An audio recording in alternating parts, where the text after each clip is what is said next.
Ali bin Abi Thalib dikenal sebagai seorang yang amanah dan bertanggung jawab.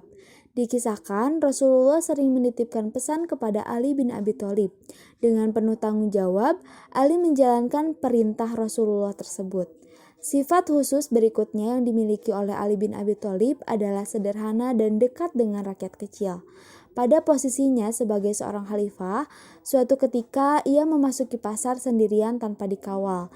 Ia mengingatkan kepada para pedagang tentang ketakwaan dan membantu orang di pasar yang sedang membutuhkan pertolongan. Setelah Utsman wafat, keadaan semakin kacau. Kaum muslimin mendesak agar Ali dibaiat sebagai khalifah. Dalam suasana kacau ini pun, Ali pun dibaiat. Peristiwa itu pun berlangsung pada 25 Zulhijjah atau 35 Hijriah di Masjid Madinah. Pemerintahan Ali bin Abi Thalib diwarisi sebagai pengolakan masa pemerintahan penuh dengan cobaan. Ia berusaha mengatasinya dengan menarik pada amir yang sebelumnya diangkat oleh Utsman bin Affan. Ia juga mengambil alih tanah yang dihadiahkan Utsman kepada penduduk dengan menyerahkan hasil pendapatan kepada negara. Ali mengembalikan sistem distribusi pajak tahunan di antara orang-orang Islam yang pernah diterapkan pendahulunya Umar bin Khattab. Pemberontakan yang dihadapi Ali bin Abi Thalib diantaranya datang dari Talhah, Zubair, dan Aisyah. Mereka mengancam Ali yang tak mau menghukum pembunuh Utsman. Mereka minta agar ada pembalasan. Ali yang ingin menghadiri dan saat perang itu mengirim surat ke Talhah dan Zubair agar keduanya mau berunding untuk menyelesaikan perkara itu secara damai.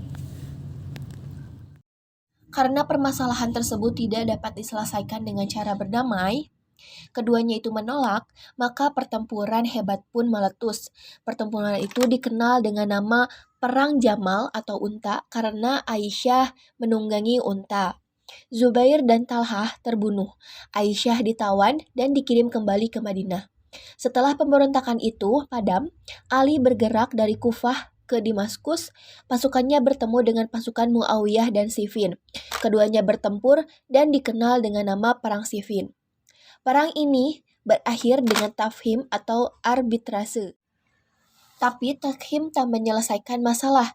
Bahkan takhim menyebabkan munculnya golongan ketiga, yakni Al-Khawarij atau orang-orang yang keluar dari barisan Ali bin Abi Thalib. Masa kepemimpinan yang penuh gejolak ini membuat tak banyak warisan yang ditinggalkan oleh Ali. Ali bin Abi Thalib memerintahkan Abul Aswad Ad-Dauli untuk memberi tanda baca dan menulis kitab-kitab Nahwu. Tujuannya agar muslim dari luar Arab dapat mempelajari Al-Quran dan hadis dengan benar. Ali juga membangun kota Kufah dan Irak sebagai pusat pemerintahan dan pusat pengembangan ilmu pengetahuan. Berakhirnya Khalifah Ali bin Abi Thalib di akhir masa pemerintahan Ali bin Abi Thalib. Umat terpecah menjadi 3 golongan, yakni Muawiyah Syiah, pengikut Abdullah bin Saba al-Yahudi yang menyusup barisan tentara Ali bin Abi Thalib al-Khawarij. Orang-orang yang keluar dari barisan Ali bin Abi Thalib ini pun menyebabkan tentara semakin lemah hingga pada 20 Ramadan 40 Hijriah atau 660 Masehi, Ali bin Abi Thalib dibunuh oleh Abdullah bin Mulzam, anggota Khawarij. Berikutnya adalah keteladanan Khalifah Ali bin Abi Thalib. Yang pertama adalah keberanian. Ali terkenal akan sifatnya yang pemberani. Saat perang Khaybar, Ali menantang muhrib Yahudi dan membunuhnya. Yang kedua, pengorbanan diri. Ali radhiyallahu anhu menjadi contoh dengan pengorbanan dirinya pada agama dan untuk tujuan yang mulia. Dia pernah tidur di ranjang Rasulullah Shallallahu Alaihi Wasallam saat orang-orang kafir ingin membunuh Rasulullah. Yang ketiga ada zuhud terhadap dunia. Ali merupakan hamba yang soleh dan dia tidak mengharapkan kemewahan dan perhiasan dunia yang fana. Ali tidak tertipu oleh semua itu. Kantor pusat pemerintahannya di Kufah sangat sederhana, Yang keempat adalah ketakwaan. Dia memiliki ketakwaan yang baik kepada Allah Subhanahu wa taala. Ali menggantungkan semua urusannya kepadanya. Meskipun banyak bahaya yang menimpa oleh musuh-musuh Islam, dia tidak memiliki penjaga. Kemudian Ali pun terbunuh saat dia pergi sholat subuh oleh Abdurrahman bin Muljam tanpa penjagaan. Yang kelima adalah kedermawanan. Dia suka memberi dan menghabiskan hartanya di jalan Allah Subhanahu wa taala.